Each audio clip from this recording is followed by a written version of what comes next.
പ്രവചിക്കാൻ നിൽക്കേണ്ട, പിടിതരില്ല എന്നത് 2020 ക്രിക്കറ്റിന് മാത്രം ബാധകമായൊരു വിശേഷണമല്ല. താരങ്ങളുടെ കാര്യത്തിലും അത് ബാധകമാണ്, വിശേഷിച്ചും IPLന്റെ കാര്യത്തിൽ. 18ാം പതിപ്പിലും അതിന് മാറ്റമില്ല.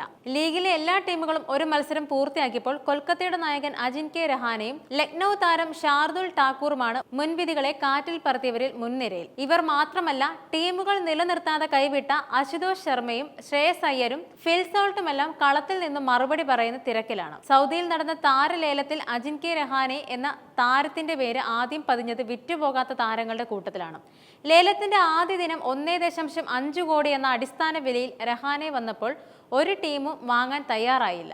ഒടുവിൽ 2ാം ദിനം ലേലം അവസാനിക്കുന്നതിന് തൊട്ടു മുൻപായി ഒരവസരം കൂടി വന്നപ്പോഴാണ് കൊൽക്കത്ത നൈറ്റ് റൈഡേഴ്സ് രഹാനെയും അടിസ്ഥാന വിലയ്ക്ക് വാങ്ങിയത്. പ്ലേയിങ് 11-ൽ എവിടെ ഇടം ലഭിക്കുമെന്നായിരുന്നു അതിന് പിന്നാലെ വന്ന ചോദ്യങ്ങൾ. ഉത്തരം വന്നത് ഈ മാസം ആദ്യം ഈ സീസണിലെ ക്യാപ്റ്റനായി രഹാനെയും കൊൽക്കത്ത പ്രഖ്യാപിച്ചപ്പോഴാണ്. നിലവിലെ ജേതാക്കളുടെ നായകനായി. പിന്നാലെ 36-കാരൻ ബാറ്റ് കൊണ്ട് മറുപടി നൽകി.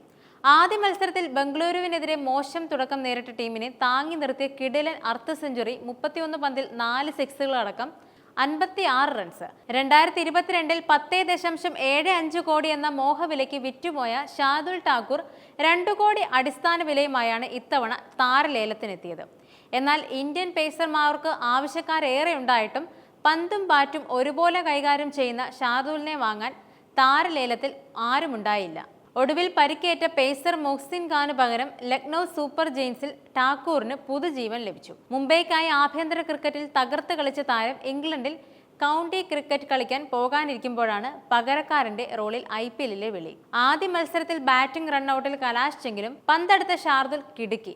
ആദ്യ ഓവറിൽ തന്നെ ജേക്ക് ഫ്രേസർ മക്ഗുർഗ് എന്ന തീപ്പൊരി ബാറ്ററെയും യുവതാരം അഭിഷേക് പോറലിനെയും മടക്കിയ ഷാർദുലിന്റെ ഇരട്ട പ്രഹരത്തിൽ ഡൽഹി വിരണ്ടുപോയി.